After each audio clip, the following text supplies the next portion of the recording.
Sarah, how has your week been? Definitely a weird week. I think I'm in a little bit of a rut, honestly, if I'm being honest. So I'm here to talk things out. I was saying to Nathan that I'm so glad that birthdays only come around once a year because I think my body would just literally give out. I would not survive. See, I don't know. Sometimes I'm the opposite. I love when it's my birthday and I love it when it's other people's birthdays. So Do love the energy that birthdays bring. I don't know why, but when my birthday comes around, I love myself more. I'm ready to go have fun. I'm excited for summer to start. All of the good times start to dwell, and you can feel that fire igniting inside of you. And it just literally puts you in a different headspace. yeah, definitely being summer baby, spring baby, huge advantage on the birthday scale.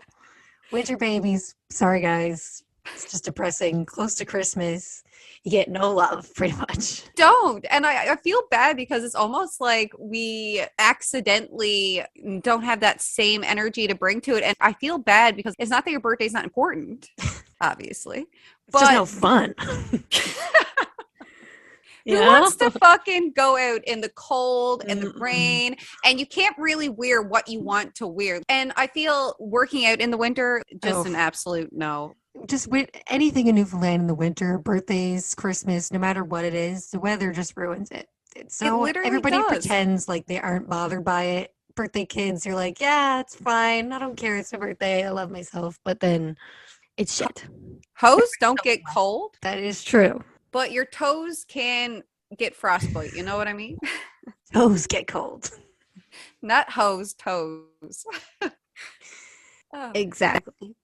Generally love birthdays, an excuse to love yourself. I don't understand people who don't enjoy birthdays. They hate their birthday. It depends on your family dynamic growing up too. Like, how did your family celebrate your birthday? Did you feel good on your birthday? Was your birthday like not really important before? So now you're like, I don't really care. Like, it's just another year, especially since the pandemic. I'm just super excited for each year to come, to keep getting better, to keep getting smarter, to keep growing, try to be the best version of myself. And that's why 25, I think, is going to be the year. Mm. Knock on wood. No quarter life crisis coming your way? I mean, I feel like I've had a quarter life crisis every year from 20 to 25. You know what? I kind of feel like you have to. Maybe the next 5 years will just get a little bit better, honestly. The sun's out. I'm staring at the water right now here at my house. Nothing can bring me down, I don't think. Bought tickets to go to Montreal on Friday. So yeah, And see, the birthday celebrations are still happening, and that's why life is good that's for true. you. That's true. And then it's literally get through being in Halifax, not get through because I love it up here, but to get home to my friends, to really just pop off this summer Me, and have a great, yeah, exactly. And to have a great me. fucking time. That's the energy I want everyone to bring. Fucking work hard, play hard, look good, feel good. That's the goal for this summer. And if you're not Definitely. bringing that energy, then just, sit down. Summer in St. John's, Newfoundland this year is going to be wild. It's going to be an absolute fucking riot. George Street Fest is happening again. Blueberry Festival is up and on to go. Shout out to the boys in Brigus. Can't Mhm. wait to get out there. There's also Iceberg Alley around my birthday. That's true. The pedestrian mall is just, Top fucking tier. yeah, top For tier summer living, summer loving, just everyday drunk on the street outside.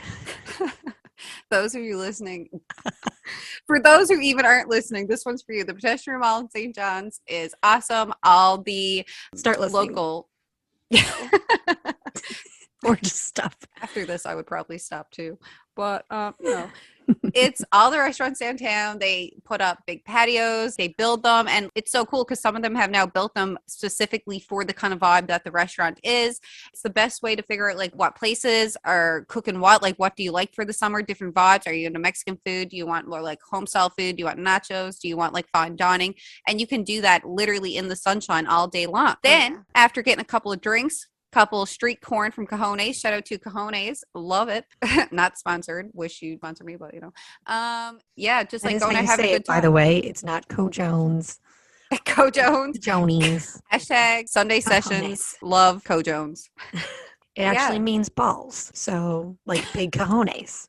That is where it comes from. And it's the energy that we all need to fucking imagine for ourselves big old cojones this summer. Ladies, I've been saying to my friends, you don't have to have your balls out, your lady balls out. You don't have to be like rubbing them in people's faces. Like, you don't need that type of big dick energy, big ball energy. What you got to do, ladies, no, you got to take your lady balls and you have to make a nice little like shoulder purse out of them. Very stylish. You don't have to be swinging it around. And when you have to fucking show your lady balls this summer, I hope you all just fucking take that purse and you whap someone in the head with it. Just keep. I mean, yeah, definitely. Just tell everybody to use your lady balls and use them as a purse and hit people with them. It's not strange at all. No, but to what this episode is actually about this week. The reason we are here. The reason that we came here, that's because we get the therapeutic side of this. Not just us laughing at our pain. Not just our pain. No, last week's episode, we really got into it, but that's because it's hard not to really get into something and to be intense with something. And like listening to myself back on the audio, I could tell when I got really passionate, fired up about something because it's so intense and it makes you feel a certain way. And that's good though.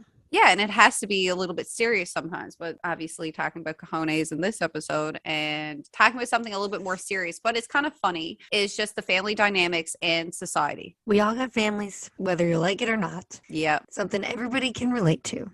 Something everyone can relate to. And I think the family dynamics have definitely changed versus, say, even our parents and their parents, the size of the family, who were the breadwinners, and just kind of how the size of your family affected you. A lot of people, if your family was like 2 or 3 people, that's a lot different than when your family is 8 and 10 people and you're probably growing up a bit more poor and with a little bit less than a lot of people. Well, I don't know. See, I personally feel like my own family is very different. It's different dynamic than a lot of people's families and in today's society for sure. But then again, probably everybody feels like that. Everybody thinks their own family's different. Everybody's family has their own secrets as well, but I feel like everyone's family has their own secrets. And I also think that everyone thinks that their family is weird. Nobody wants to talk about it.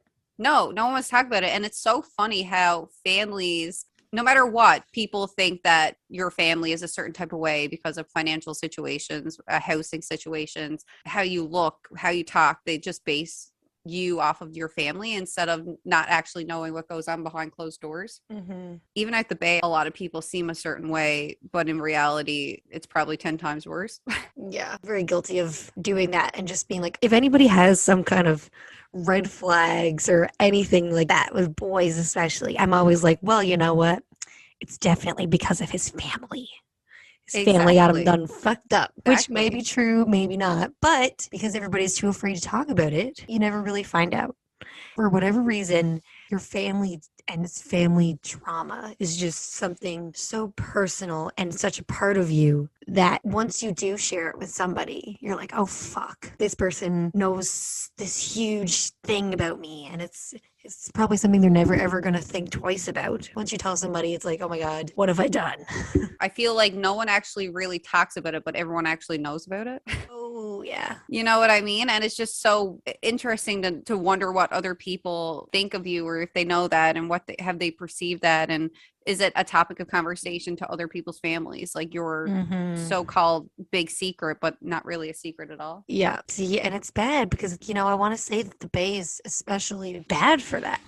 I mean, maybe other places are too. Bay's bad. Well, I think the Bay is so bad too because a lot of people are related. Yeah, it's small and a lot of people are related. And the issue with that is that you're not going to tell a stranger your shit, but you're probably going to tell your aunt or you're probably going to tell your brother or your sister or you're going to tell someone and then they're not going to just tell anyone, but then they go and tell their best friend, their aunt or uncle, whoever, and next thing you know it, one person from every type of family in your community now knows because they could not tell their best friend, they could not tell their so-and-so, and then they find out information and then you don't even realize the gossip and the news that's going on. And sometimes it's sad and say people passing and things like that and all, but like other times it's like real life shit. Crazy too, because like, what is it about these family secrets? You just gotta tell one person. You gotta tell someone.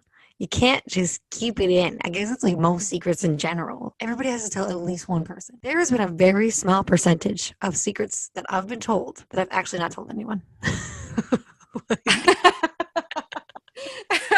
I have done it. I'm gonna say this right now, but and don't be afraid to tell me anything. I think everyone I needs to am reevaluate what they trustworthy. No. If you told me a secret, It depends on the depth of the secret. Like, if it's something that you're yes, probably going to yes. tell someone anyways, then does that really matter? Say if I know that you're going to tell me something, but you'd probably go and tell your sister, I don't know, or you go and tell Liv, or you go and tell, one of our other close friends, But if I'm actually telling you something deep, dark, and something that would ruin me as a person, then Yeah. maybe you would have to keep that one on the hush hush, Yeah. But my family dynamic is also really odd and funny. Okay. Noted. Trauma noted. So biological father and my mom together till I was 4. Then my mom finding someone else and then being in my life for a significant time, like 15, 16, 17 years. Then that man also had Harvey, shout out my real dad. Love you, Harvey. You're something else.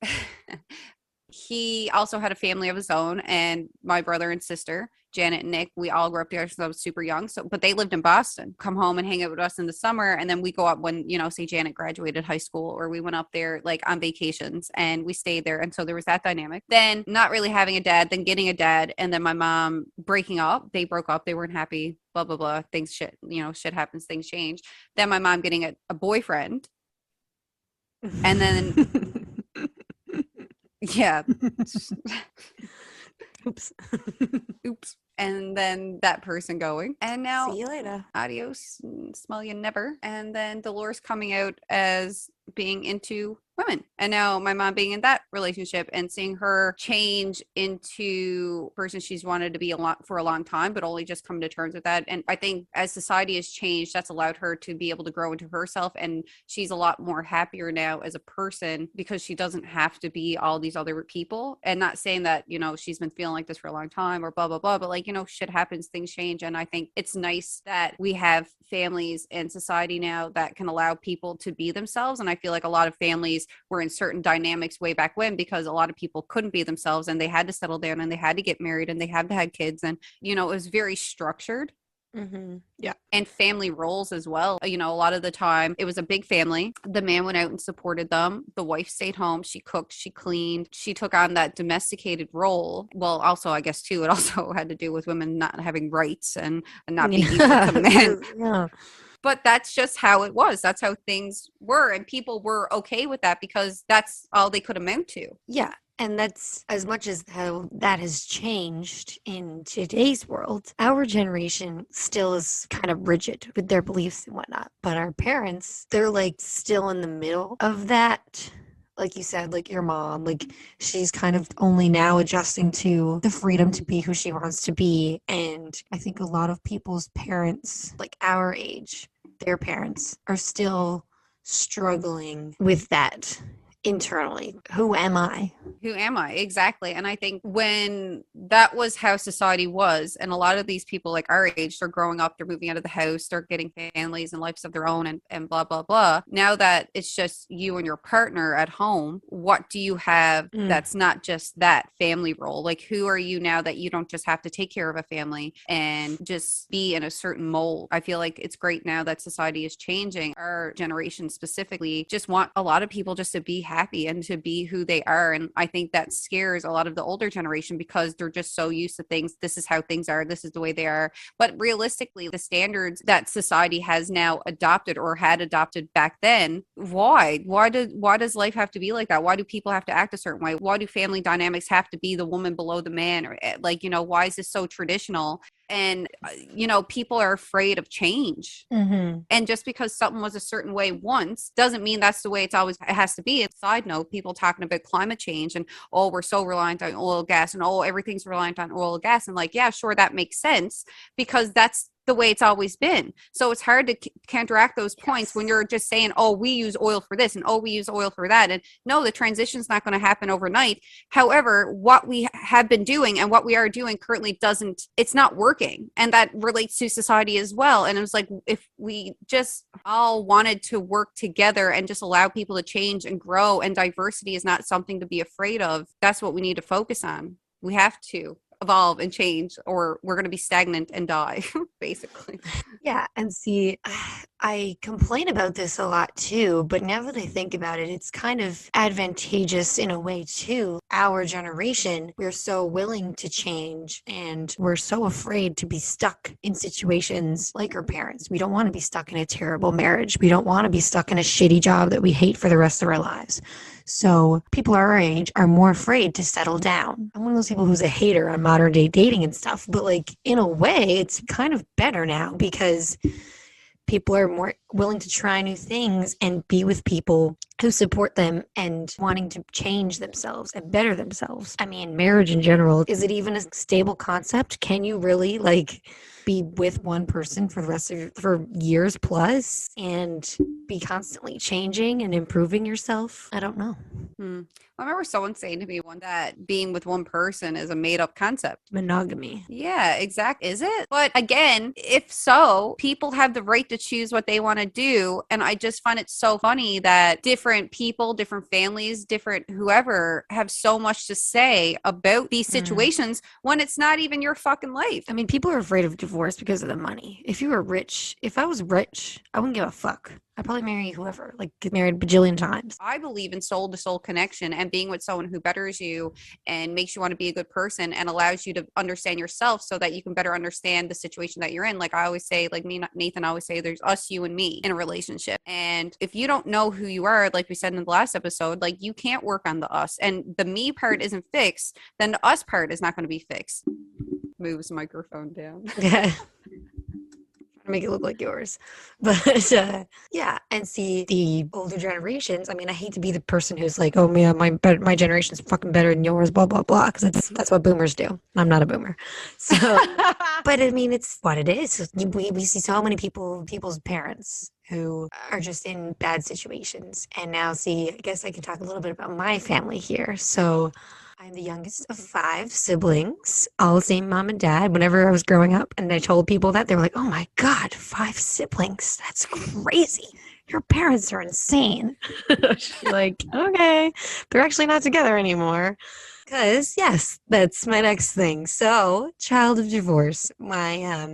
My parents split up when I was 4 years old. So split up family has been pretty much what I've known my entire life. And a lot of people, when their parents split up, it really has an effect on them. And I would say that it most definitely had an effect on me. But those effects kind of last. Oh, can you tell them the pee story? Okay, let me get to that after, because that has nothing to do with, I don't think that has anything to do with my parents' divorce, but if you do, let me talk to me about it after, I guess. You think there's something I need to work out there. But yeah, so to be honest, I think that the effects of my parents' divorce kind of happened to me a lot later in life. Like it kind of affected me a lot later, I guess, because I just saw both of my parents kind of talk about one another in a way that I didn't really like. My parents were completely civil, honestly, when it came to the divorce. Like I wouldn't have known it was going on, aside from the fact that they told me and we had separate houses. I never saw them fight once. Yeah, towards the end of it, as I got older, my mom was more willing to talk to me about it. And I was happy that she was able to talk to me about it, but it also kind of it affected me in a way. I didn't really want to hear it. You know, it's a tricky situation when you finally become friends with your parents. But yeah, when I was young, it was just normal for me to have 2 different houses and whatever. And I remember when I was younger, my mom told me after that I used to come home from school and be like, oh my God, I'm the only one in my class whose parents are divorced, blah, blah, blah. And my mom being like, oh, Sarah, it's coming for those people. And oddly enough, it did happen. It's definitely hard to separate that, but putting your issues as an adult on a child when it comes to your happiness and the decisions you made and the partner that you're with, I don't think that's fair to put on a child or even at any age, because it does fuck you up. It does. No matter what, you can't unhear it. You can't pretend like it doesn't affect you. And I'm not even sure why that stuff affects you, but like it does. And it makes you grow up before you're ready. And I think that people deserve to make an opinion of a parent or a friend or whoever based on their own issues with them. them and their own interactions with them, and to just shit talk someone that's important to you, it just makes it seem like you're just trying to paint them in a bad light. And maybe they aren't the greatest person ever, or maybe they aren't a great parent or a great friend or whoever, but just let me form that opinion on my own.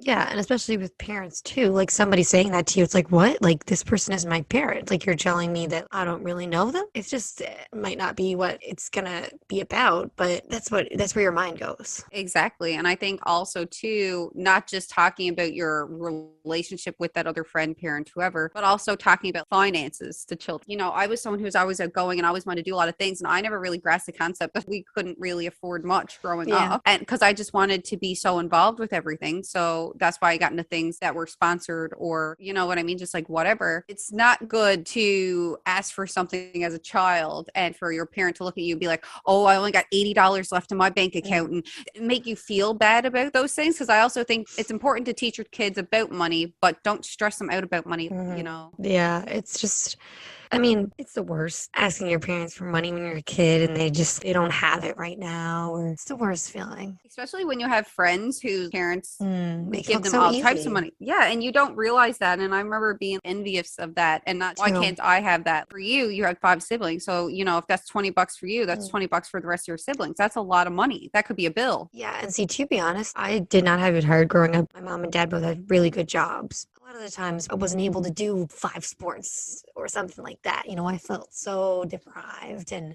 I really wasn't. It's just how you It, feel. yeah, and it was just, it sucked not being able to do stuff. And it was probably because of my parents' divorce too at the same time, because they wouldn't be communicating about where their money was going. So it was just, there was a time when it was all good, and then all of a sudden it just wasn't. We don't get that as kids. Like, we don't understand. It's important to make kids feel grateful for money and to teach them a life lesson that money doesn't grow on trees, but to make them feel bad about it is a different thing. I know for you, it's you're feeling bad. But for me, when I look back now, you know, if I would ask my mom for money for something and she just didn't have it, sometimes I would start to, you know, be mad at her. I was a kid. So that's obviously why. But like, I obviously just wasn't understanding. And it's just, I feel bad for complaining, being like, oh, like, mom, please, like, why? No. And that probably made her feel like shit. It's so different. Like, whenever I asked my mom for money and she didn't have it, she would be so sad. She'd be like, you know what, Sarah, I just can't. It's like, I'm really sorry. You could tell that she wanted to. Whereas, like, asking my dad for money, he always had it, but was not really willing to give it up. I mean, he would. It's just, it would be like, oh, well, Sarah, like, give it to you now. Like, what do you need that for? Like, making me feel bad for asking. And it's like, come on. You're fucking I'm your damned if you kid. do. I want to Yeah. go. I want to go on the school field trip. And I'd always, in the scholastic book fairs, I'd always want the toy. None of the books. I'd want the stupid $5 toy. I'll just have the $10 eraser. Thanks. Like, for big mistakes. You remember those? The big ones? Can I just erase my whole body and just call it quits? Yeah. Oh, those little sea monkeys. I get those too, or Oh, whatever. the sea monkeys are I don't cool. know. They were Yeah. cool. We were in that grade 5, 6 era where cell phones were becoming a thing, and like there were the flip phones. And I remember like Yes. all the cool people had cell phones, and my mom was like, not only too fucking young to have a phone, like where was I Yeah. going that I needed? No, I don't. I just wanted it because everyone else had it, because you had those cool little 3 games on it. And then B, Snake. my mom couldn't afford to have a home phone at the time, her cell phone, dad's cell phone. If I wanted a cell phone and Jordan had to get a cell phone, that's like $400 that I just couldn't understand. Yeah, which I mean, it's kind of still crazy. I used phone cards for the longest time because I only had phone because my siblings had phones, and then I would just get the hand-me-down. Yeah. That's the only reason I had a phone early. I think I got my actual phone, which was a Samsung Instinct, which was a Ooh. touch phone, and everybody would be like, "Is that an iPhone?" I was like, "No." So I was that cool bitch when I got my phone. Interactions with your parents, how do you think that has now affected you in the world? It's a loaded question. It's made me who I am. So as an adult, it's trickier because you've got your own values and beliefs so instilled and engraved in your own mind. So then you're like, okay, you start to question them as an adult too more. Like I remember during COVID, there was a period of time where I was just staying at my dad's house because I needed to study, and I liked that there was no one was ever really there. So I liked the quiet and whatever. And just eventually, my dad is remarried, and me and his wife butt heads came to a point where I had to go. I was told to go, and Bye. So to go. Of an outburst, I guess I will say, that's happened. That was very difficult. It was very hard. And even before I left, just living in a house with people that you don't get along with, but like you have to live with them and they're your family, it affects you a lot. It affects you a lot in ways that you don't even realize. Living with somebody that you are not on good terms with or you're in a fight, there's like no worse feeling. You can't get away from it. It's like it's always in the back of your mind, even when you're trying to get your mind off of it. You know, just the fact that you're living with somebody and you're not on good terms right now, it's just like this dark cloud that never leaves. This past week too, with my birthday and everything and turning 25, I think the biggest thing I've learned, especially going into St. John's and university, and I think moving back out and then moving up here, I realized that because of a lot of the trauma and bullshit that has happened in my life, I was holding on to a lot of anger from when I was a child and not who I am as a person today. And I think when I go out the bay and I am around the people that affected me, it makes me act as a person that I am not. More anger outbursts. I'm more, I think, labile with my emotions. And it's because I have unresolved issues that I need to work on with myself so that I can be better around these people. And I think it just sucks going out somewhere and feeling like you're who you were when you were 16, or you're acting like someone that you're not and you don't identify with that person. So then that's upsetting to you.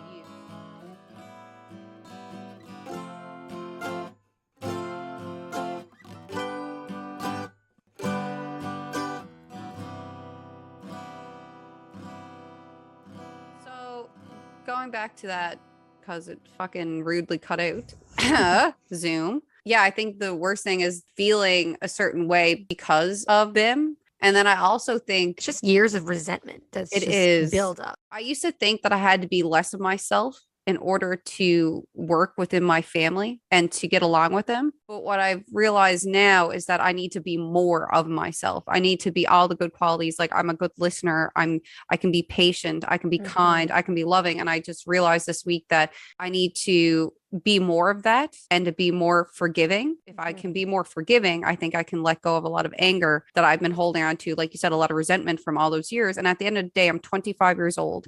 The decisions that my family had to make and how consequently that led me to feeling the way I'm feeling and blah, blah, blah. That was so long ago now in my life. It's not like these things are happening like yesterday or a couple days ago. You know, a lot of the resentment that I'm holding on to is my childhood resentment. And I've learned this week that in order to grow and to keep growing, I need to forgive that and then just try to get along with them in the best way that I know how.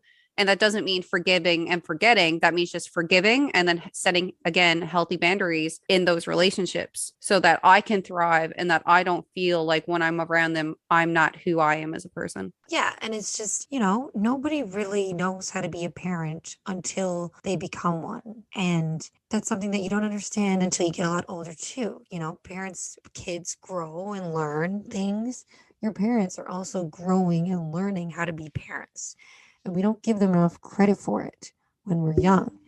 You can only kind of do it when you're older. And then half the time, with some people in my family, like they don't like to talk about feelings or be sentimental. They can't. You try to say nice things and talk it out and that kind of thing. And that helps to heal the relationship. And I was actually watching an episode of RuPaul's Drag Race last night, and they were talking about this kind of thing.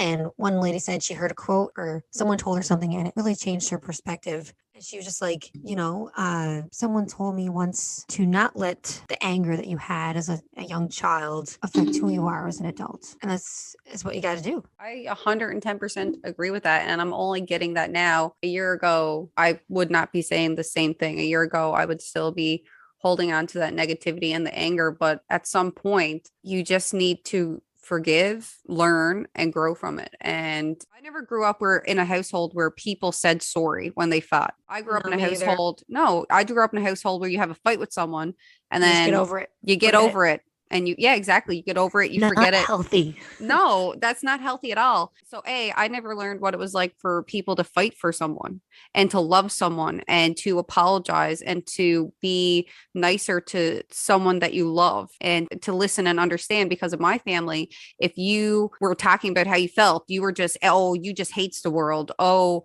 you're just angry. Oh, just get over that. Why do you have to be like that? And because they were more, again, like we said last episode, insulted by what is being said instead of processing what is being said. And that led to me having issues in my adult relationships because I had to learn what it was like to have healthy communication. Yeah, and back to this episode of Drag Race that I saw, someone said too that, they had a bad relationship with their mom, kind of like, but they're, they love their mom now. They get along now.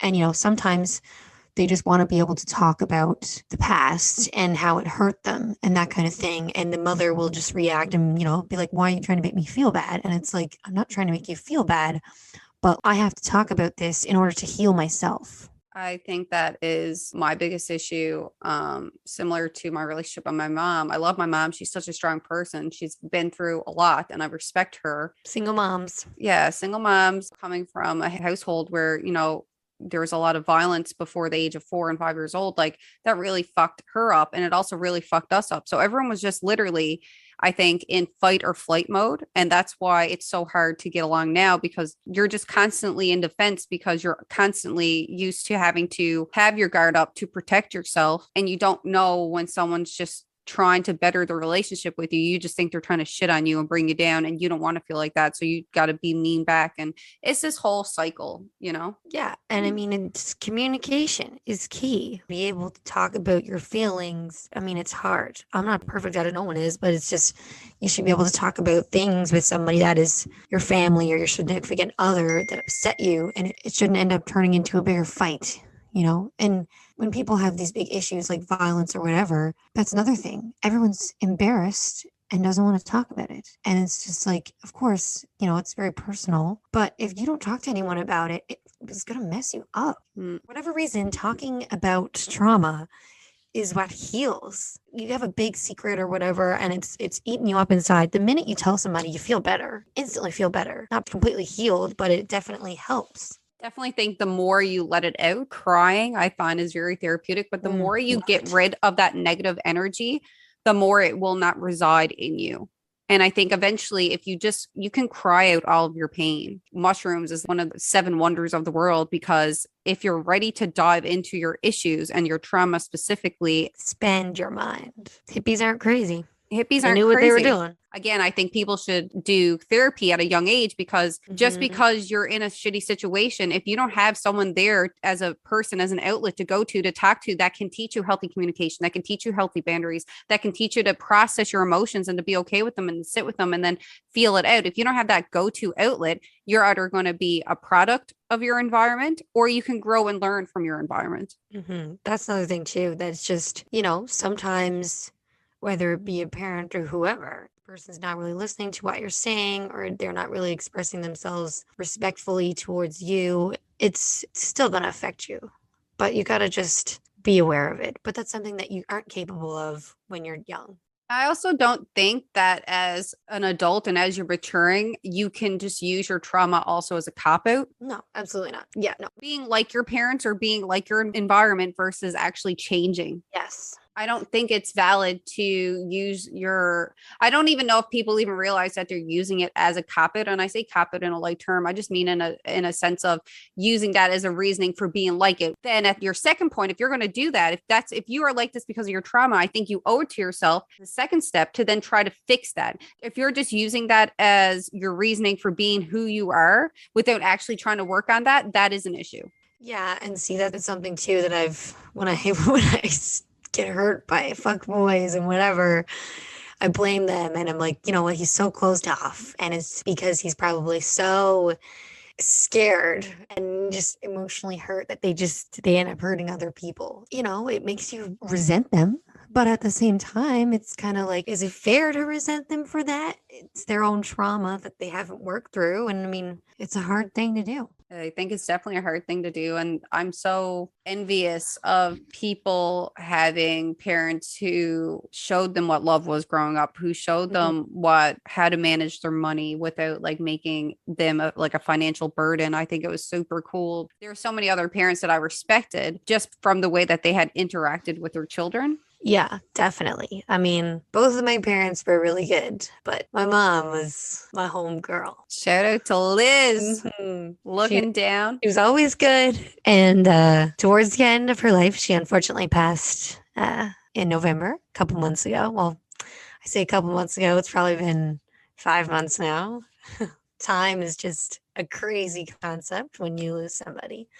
But towards the end of her life, we were basically best friends. I could tell her anything, and I always knew that she was going to have my back. And it's interesting too, like your mom was a mental health nurse, which also really Yes. benefited you and your siblings.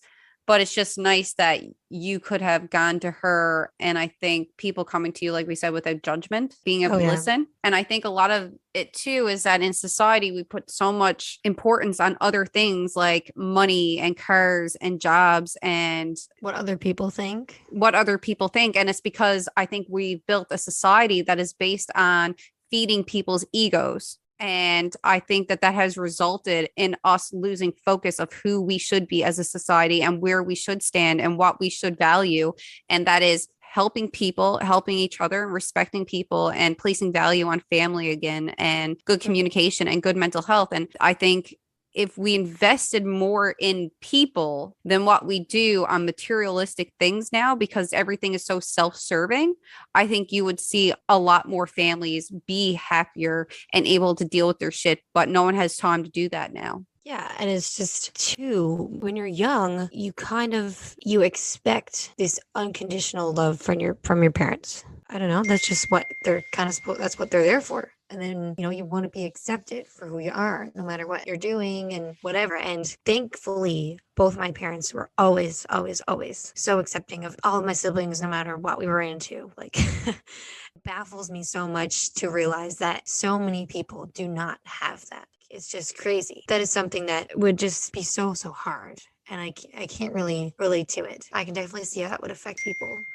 I definitely used my grandmother as an outlet for someone that I could go to and who I knew 100% had my back growing up and listened to me and respected me no matter what age I was at. I really sit with the people who don't have that one person to go to growing up because we said earlier that one person can change your whole life. No wonder, suicide rates are so high for young kids and, for older adults too, men. And I just think, again, it comes back to investing in people so that they can better take care of other people and they can better take care of themselves. It's more about, actual connections. I mean, I'm going to blame social media here too. Like, everybody thinks they're so alone when you see other people posting about all the things that they have and whatever, it makes you feel so alone. And that's definitely affecting younger children now. It affects me still. I'm 24 years old. There's nothing like social media to make you feel alone and sad. And what do you do when you're alone and sad? You go on your phone because you got no one to talk to. Which makes you more alone and sad. Yeah, crazy cycle. It is a crazy cycle. Parents are nagging you to spend time with your grandparents, and it's like, oh God, like I don't want to do this. It's like, oh, they're gonna die, and you're gonna wish that you did, which is always true. It's always true, and everybody knows it's true, but it's so hard to actually change that. But I always find too, like whenever, for whatever reason, spending time with your family as an adult is just like such a chore. Once you actually go and do it, you usually feel better. You're just like, you know what, this actually was helpful. I had a good time. And just the more you see people, the closer you feel to them. I definitely agree with that. I also think that unless someone is being abusive physically, emotionally, financially towards you, they're actually being a malicious, negative threat in your life. I, at the end of the day, think family's family. And no matter what, I will always have my family's back. And even though we all might be a little fucked up and that we all might not get along all the time, no one does, but we are a very imperfectly placed puzzle that fits perfectly together, I would say. Yeah, so true. I feel the same. If you don't have family to go to, it's just, I think you should always be able to go to them. I 100% agree with that because at the end of the day, Who else do you got? who else you got? You can have some friends that are like family. You can have a friend group that feels like family, like whatever and whoever those people are to you, those people that you know that you got them 100% and they have you at the end of the day. Those are people we got to hold on to. And that's kind of what we talked about in last episode about like who's worth it in your life. And I remember watching the Medea talking about a tree as a family. And like some people are like branches, and then some people are like leaves, and some people are the actual like root of the tree. And roots don't shake, baby. No, I think you can live life as an introvert and be content and happy. It's human nature. You need to have other people to survive. You can't survive alone.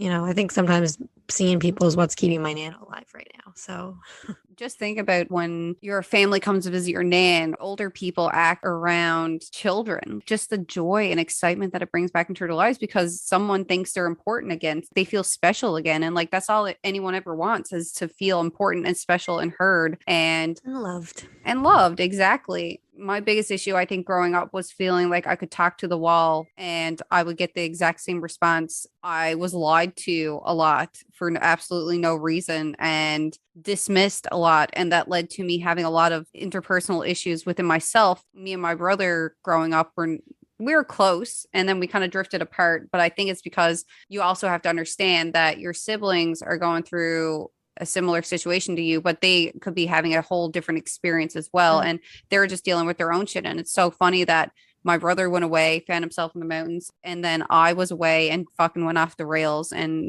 came back. And just how we've both matured and grown and realized like, that's my family. That's my blood. That's my homie. Mm-hmm. And that's the other thing. Sometimes you have to separate it to grow. It makes you understand each other better. I 1,000% agree. I think this has been a great episode. I think it's been therapeutic. I think it's been funny. And I think it's been real because we're just so funny. Yeah, I want to thank everyone. We still have no fucking idea what we're doing. No. Nope. But we wanted to let you guys in, have a little listen to our family dynamics and society episode. Hopefully you can relate and it gives some comfort. Yeah, if you want to send out messages to either one of us if you want. You can find us on Instagram. I think is our most like interactive platform it's going to be at this point. And yeah, I just hope you guys tune in next week. We just pick these episodes by random depending on what we want to talk about that week. And sometimes they don't go the way we hope, but sometimes much like our lives. Yeah, sometimes they go off the beaten path, but you can always guarantee you'll come back on. Mm-hmm. Thanks for listening. Amen. Hey, fucking men. Tune in to Sunday Sessions next week with your girl, April and Sarah.